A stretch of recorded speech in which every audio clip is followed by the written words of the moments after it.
Online বিজেপির ব্যবসা। ভোটে হারাতে হবে বাংলাকে, বাংলার সংস্কৃতি দখল করতে হবে। এখানে বাংলার সংস্কৃতি চলবে না, উল্টো সংস্কৃতি চলবে। বাংলায় প্রয়োজন হলে আর একটা জাগরণ হবে, সেই জাগরণ আপনাদের করতে হবে। আমরা এটা মানব না।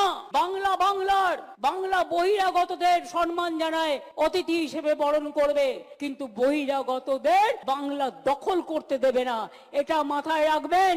আর ধর্মের নামে অধর্মের খেলা করে বাংলার সংস্কৃতিটাকে, অপসংস্কৃতিকে তৈরি করা না। বাংলার সংস্কৃতি মনে রাখবেন স্বাধীনতার জন্ম দেয়, বাংলার সংস্কৃতি দেশকে পথ দেখায়, বাংলার সভ্যতা সমস্ত নবজাগরণ করে, বাংলার সভ্যতা সামাজিক সংস্কার করে, বাংলার সভ্যতা মানবিক সভ্যতা। আর বিজেপির সভ্যতা কুৎসিত, অপপ্রচার, ভুতুড়ে,